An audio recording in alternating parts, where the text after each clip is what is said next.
wabarakatuh. Selamat pagi, siang, sore, malam, YouTuber yang nontonin setia di YouTube channelnya Diskop UKM Jawa Timur. Saya Tika Sulistia.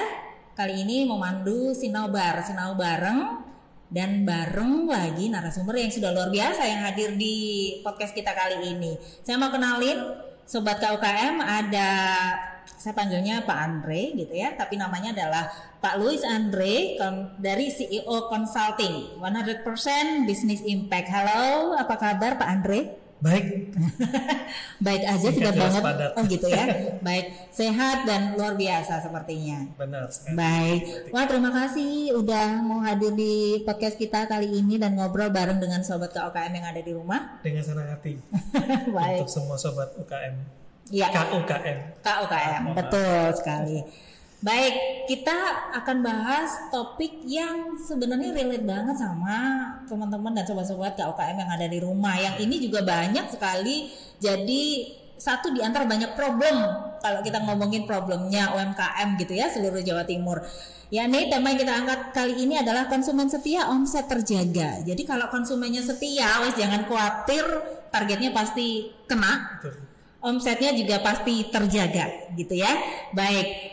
Pak Andre, ini di depan kita sudah ada beberapa produk. Sebelum saya ngobrol sama Pak Andre, Ya. sudah ada beberapa produk UMKM dari UMKM seluruh Jawa Timur loh ini Pak Andre. Boleh saya kenalin ya? Boleh. Ini dari aku tahu ada keripik tahu, kelihatan nggak? Keripik tahu crispy ini dari Mojokerto. Betul, dari kota Mojokerto. Ya. Harganya cuma 16.000. Wih. Ini luar biasa dan kemasannya sekarang udah Keren bagus-bagus. sekali loh. Saya bangga banget sama sobat-sobat KUKM Benar. yang ada di Jawa Timur. Ini di sebelahnya ada kartofel, potato chips dari Sidoarjo. Harganya cuma 14.500, sudah bisa jadi oleh-oleh, dan semua produk ini bisa sobat KUKM dapatkan di Galeri Cindramata.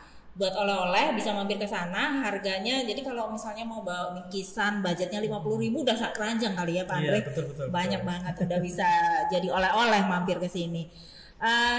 Galeri Cindramata, makanan minuman ada di Kompleks Gedung Dinas Koperasi dan UKM Provinsi Jawa Timur, ada di Raya Juanda 22.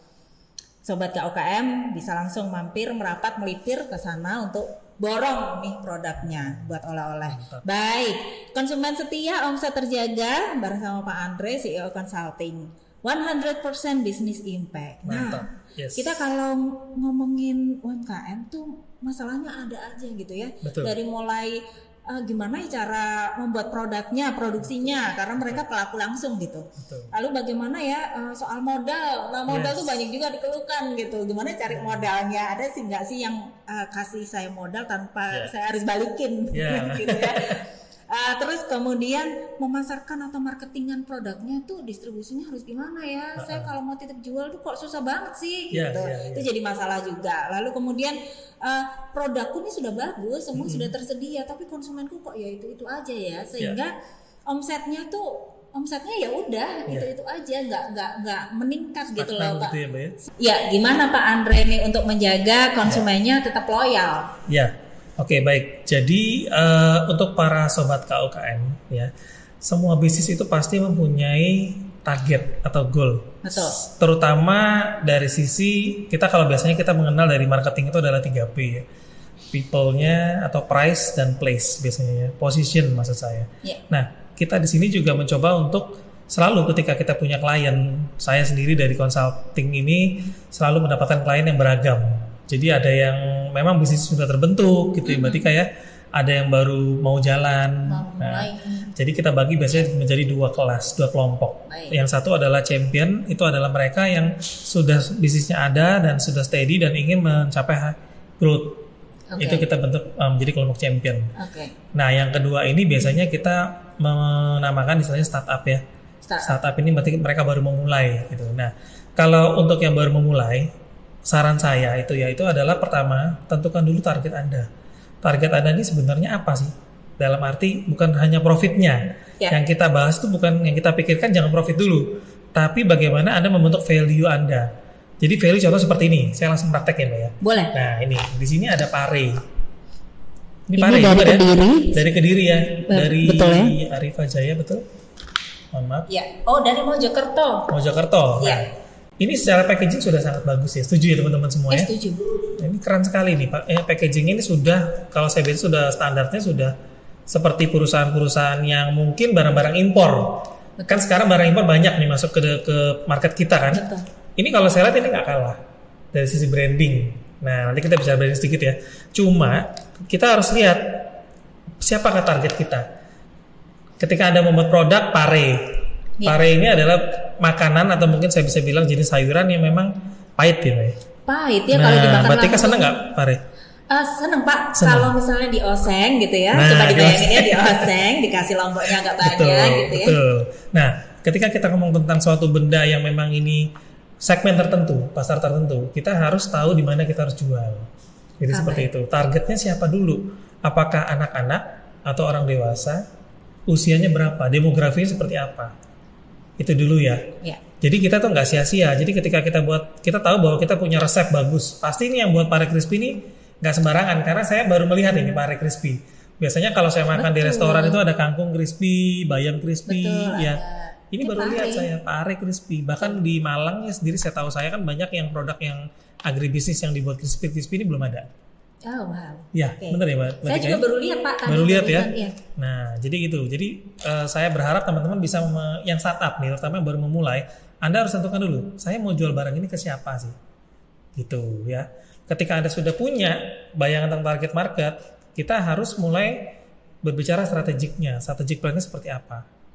Nah, branding adalah salah satu bentuk strategi. Bagaimana kita menjual barang kita. Tapi nggak cukup dengan ini. Kita nggak cukup dengan branding, hanya dengan branding. Tapi kita tentukan dulu nih, kita mau jual di mana? Apakah pasar tradisional? Kira-kira kalau saya jual ini di pasar Keputaran, ada yang beli nggak?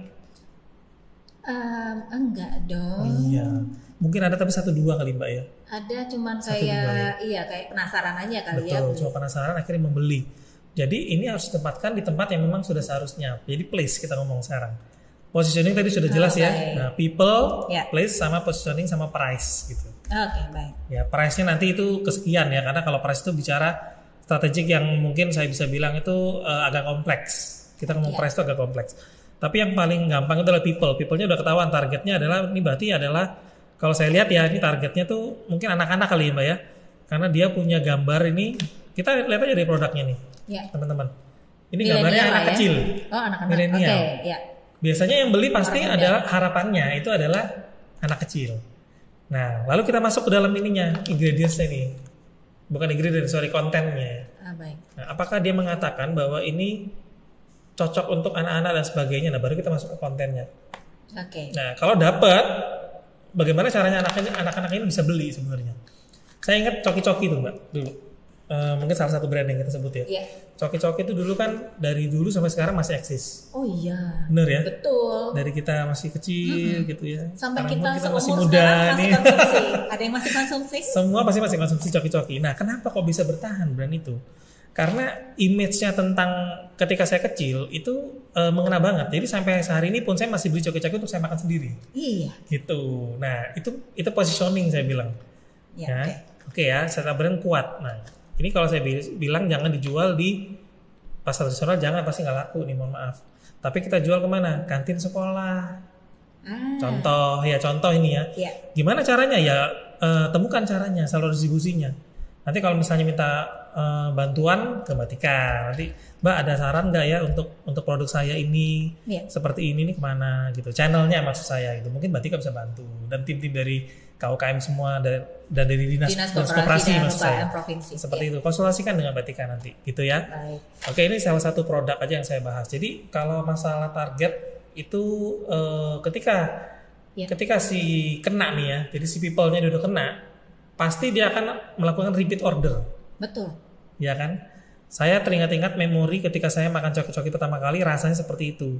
Sampai hari ini pun saya pengen lagi mengulang rasa yang sama karena otak kita itu punya semacam senyawa kimia yang memang mengingatkan kita akan memori. Dan itu sangat kuat. Makanya kita ada istilah baper-baper dan sebagainya. Ya kenapa sih? Karena memang itu tadi, otak kita memang unik gitu ya teman-teman. Sobat KUKM ya. Ini menarik banget. Saya seru banget ini melihat ini baru. Nah, ini juga keren.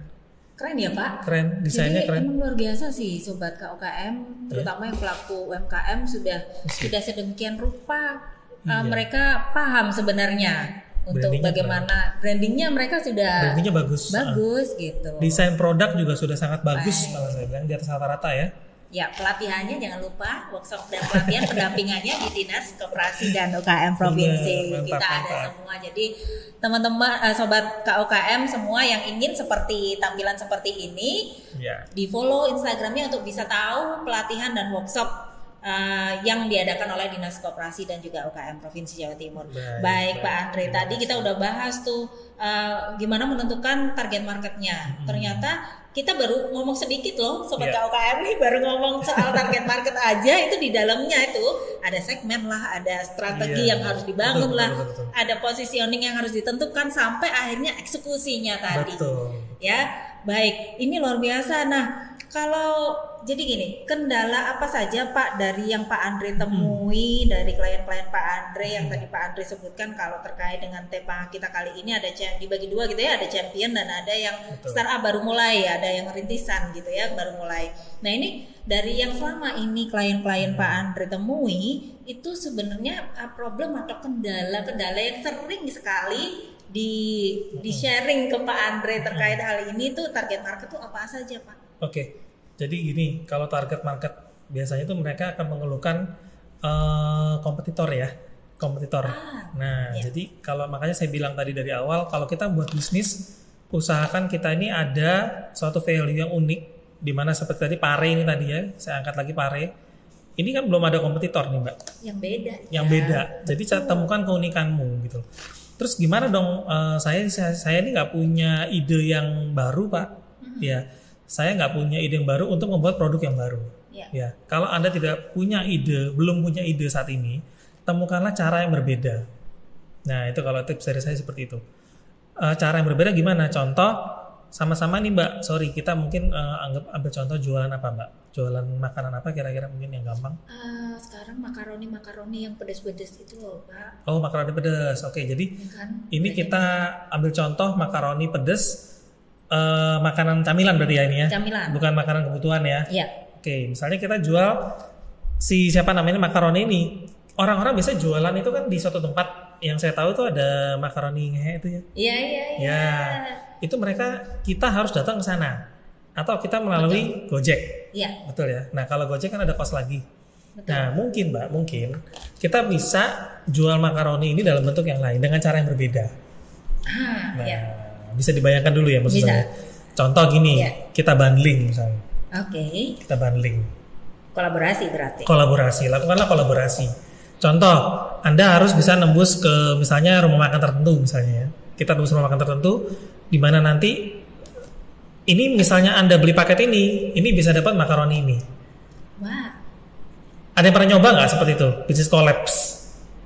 Ada beberapa ya yang sudah melakukan. Pernah ya. Jadi itu ya. Sama seperti dilakukan mungkin oleh teh botol. Teh botol kan dengan KFC dan sebagainya. Betul. Minumannya dulu mungkin KFC nggak pernah bisa diganti minumannya ya kalau nggak salah ya. Soda aja gitu. Soda kan. Betul. Nah sekarang ada air mineral mungkin seperti teh gitu ya. Ya fruity dan sebagainya. Kok bisa diganti karena mereka melakukan kolaborasi gitu. Jadi kita harus melihat sih semua peluang yang ada. Tadi kan saya bilang kita kalau nggak bisa buat produknya yang baru, kita temukan cara yang baru untuk memasarkan gitu kalau saya itu. Jadi selalu ada jalan sih sebenarnya gitu. Baik. Tapi kan gini Pak Andre, tidak semua orang tuh punya pikiran yang kreatif. Kadang-kadang stuck aja gitu kayak apa ya karena mungkin faktornya banyak ya. Mungkin networking kurang, wawasan juga kurang. Ya. Kalau saya biasanya nih kebetulan karena sobat KUKM ini itu punya suatu wadah yang luar biasa ya. Di sini kebetulan sekali ada suatu tempat di mana teman-teman itu bisa berekspresi, bisa juga saling bertukar tanda petik link. Nah, coba manfaatkan link ini. Saya pikir begitu. Ini komunitas yang sangat luar biasa kalau menurut saya ya, Mbak Tika ya. Baik. Dan cukup aktif ya, saya lihat ya. Di coworking ya. Ya, coworking ya. Seperti kita podcast kali ini, Sobat KUKM kita juga dari coworking space. Betul. KUKM ada di Discord. KUKM ya, jadi gunakanlah Jawa Timur ya. Betul. Jadi gunakanlah networking Anda sebanyak-banyaknya. Ya. Banyak cara sih sebenarnya, saya juga di Facebook itu juga banyak membantu.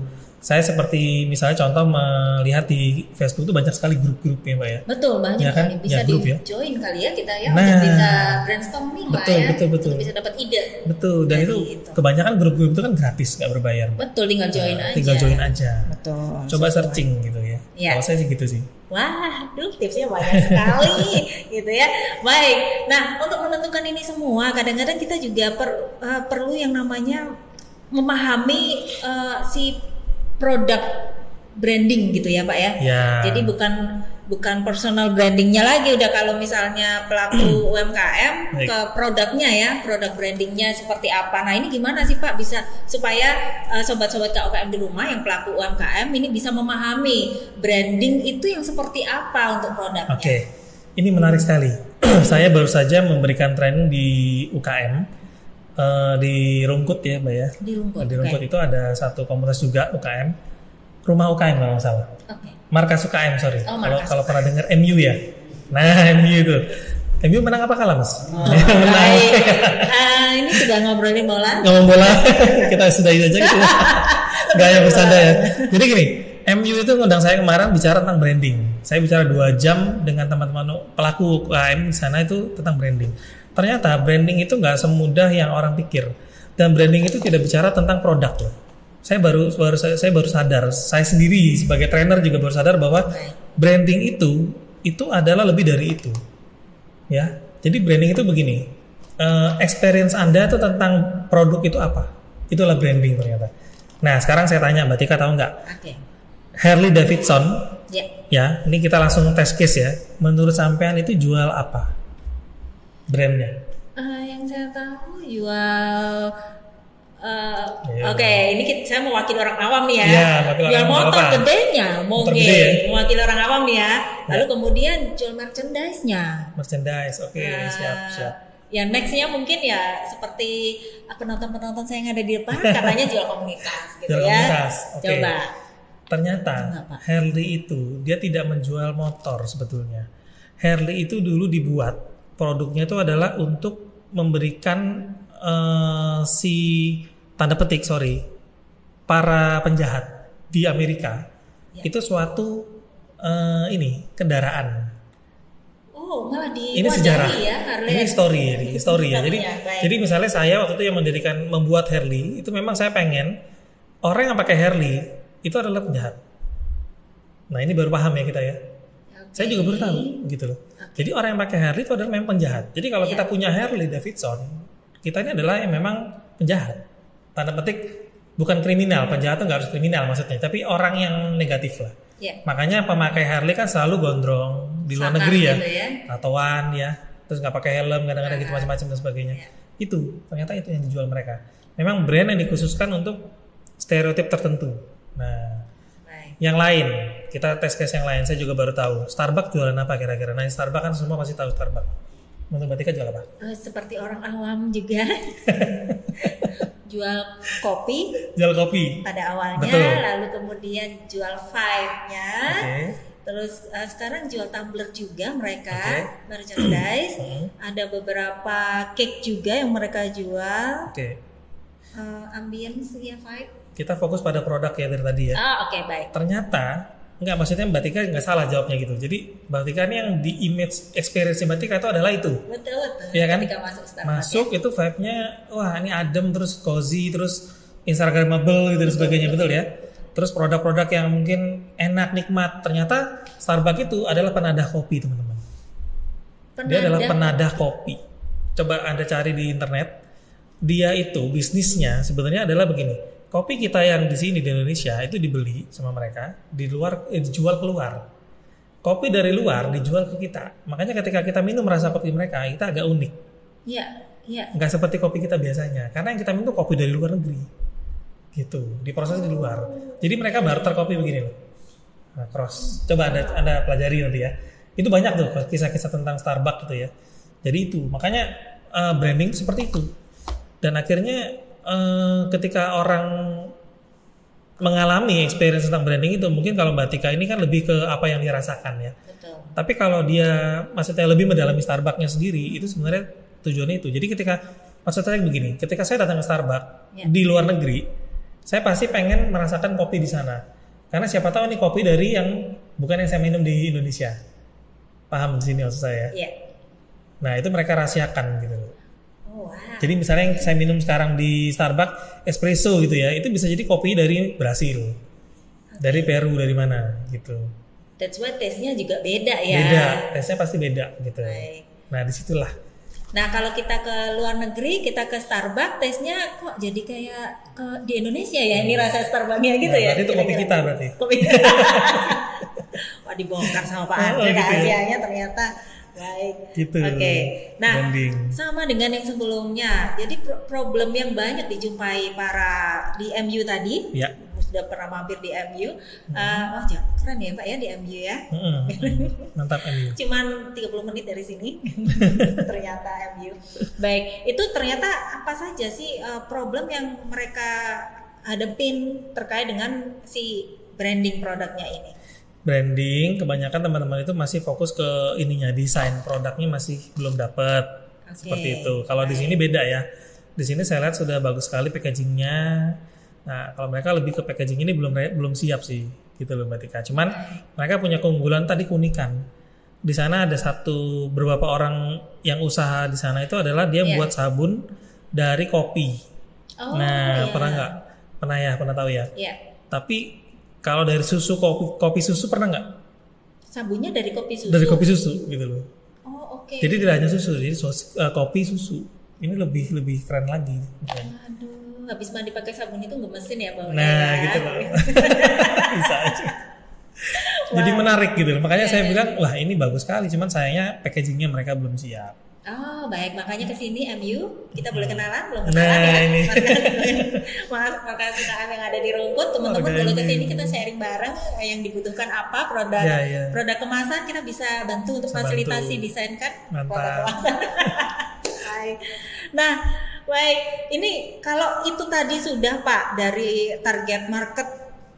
Di dalamnya tadi ada segmen, strategi, kemudian positioning sudah, eksekusinya udah bagus, kemudian mereka juga pelaku UMKM ini sudah paham bagaimana harus branding untuk produknya gitu ya. Semua sudah dilakukan, sudah bagus, tinggal yang di goalsnya dapat adalah sesuai dengan tema kita hari ini. Kali ini adalah konsumen setia, omset terjaga. Udah pasti ya Pak, jaminan ya kalau misalnya konsumennya loyal, setia gitu, omsetnya udah pasti terjaga ya. Pasti. Karena omset itu kan dibentuk oleh si customer ini, Mbak Tika ya. Jadi besar kecilnya secara personal kita kalau hitung-hitungan satu orang misalnya biasanya beli 10 ini jadi 5, itu kan menurun omset ya. Tapi tetap ada omset dari beliau-beliau ini gitu, maksud dari customer kita. Jadi yang kita jaga sebenarnya bukan lebih ke volumenya, tapi lebih ke persennya. Nah, untuk menjaga persen ini memang perlu strategi. Yang kita mungkin ngobrolnya kalau sekarang mungkin kurang waktunya cukup ya. Nanti mungkin kita bikin lagi deh Pak. Boleh. Jadi kalau saya mungkin yang bisa saya sharing itu adalah experience sebenarnya. Nah, branding itu ketika sudah terbentuk pasti experience itu ada. Ya, saya ketika ke McD, ketika ke KFC, perasaan saya beda. Ya dong? Iya. Ya, beda ya? Beda. Waktu kita ke KFC, yang saya ingat tuh adalah ayamnya baunya mungkin kurang lebih hampir sama ya Mbak ya? Iya. Tapi feelingnya beda. Nah, contoh. Jadi itulah yang membuat saya akan lebih loyal ke KFC. Ketika saya ditanya harus milih makan apa nih, KFC atau McD misalnya, saya biasanya akan lebih milih KFC. Contohnya, ini terpaksa nyebut brand ya teman-teman. Supaya biar lebih masuk nih. Nah, karena apa? Kenapa? Tadi saya terusin sedikit. Karena KFC ini bagi saya, meskipun McD juga dulu waktu saya kelas SD itu sudah ada. Ya mungkin tahun berapa ya Mbak, kita lupa ya. 90-an ya. Something gitu ya, 90 something itu sudah ada McD. Tapi nggak bisa kena gitu loh. Waktu makan ayamnya McD sama ayamnya KFC beda gitu teman-teman ya. Nah itu karena sudah terkonsep dalam mindset saya seperti itu. Baik. KFC boleh ya, nanti ada nomornya Pak Andre di bawah atau nanti lewat kami juga boleh loh di gitu sini. Ya. KFC kita pasang di sini. Mantap. Baik kalau begitu. Nah ini kita sudah nggak kerasa udah durasinya udah cukup nih Pak Andre. Saya mau nanya Pak Andre nih, Pak Andre CEO Consulting. Ini base-nya ada di Surabaya atau Jakarta Pak? Kami ada di 2 kota, di 2 kota di Jakarta dan Surabaya. Baik, kalau mau menghubungi Pak Andre atau melihat apa saja sih yang bisa Pak Andre kasih ke pelaku-pelaku UMKM untuk pelatihan, nih kita bisa lihatnya di mana Pak untuk informasi? Kita bisa buka di website kita aja ya Sobat KUKM di www.ceowinner.com. Baik, nanti tertera di sini ya, Mas Danis tolong. Ada di www.ceowinner.com. Baik. Nah, terima kasih Sobat KUKM, terima kasih Pak Andre. Terima kasih Mbak Tika. Itu durasinya pendek tapi udah luar biasa loh tipsnya yang dikasih tadi, mudah dipahami sekali sebenarnya Sobat KUKM. Jadi saya ingetin lagi, tentukan target marketnya. Kalau ingin konsumennya setia, omsetnya terjaga, yang pertama adalah target marketnya diperhatikan, kemudian personal branding atau produk brandingnya harus dikuatin dulu image-nya supaya nempel kayak yang Pak Andre bilang tadi. Kemudian kalau sudah semuanya itu on track, konsumennya dijamin sama Pak Andre terjaga, omsetnya juga terjaga. Sip. Gitu ya. Mantap. Baik, luar biasa. Terima kasih waktunya Pak Andre sekali lagi. Terima kasih Sobat KUKM dimanapun berada. Boleh tepuk tangannya. Waduh, kali ini tambah kalau main 3.000 ini 5.000 penonton yang ada di depan saya. Baik, sekian podcast kita di Sinau bareng dengan CEO Consulting 100% Business Impact. Saya Tika Celestia dari Dinas Koperasi dan UKM Provinsi Jawa Timur. Undur diri, jangan lupa like, comment, subscribe. Notifnya di loncengnya di tik gitu ya. Nanti dikasih sama Mas Danis. Terus nanti kontaknya Pak Andre dan semuanya akan ada di bawah sini. Minta tolongnya Mas Danis. Oke, terima kasih. Assalamualaikum warahmatullahi wabarakatuh. Waalaikumsalam. Terima kasih.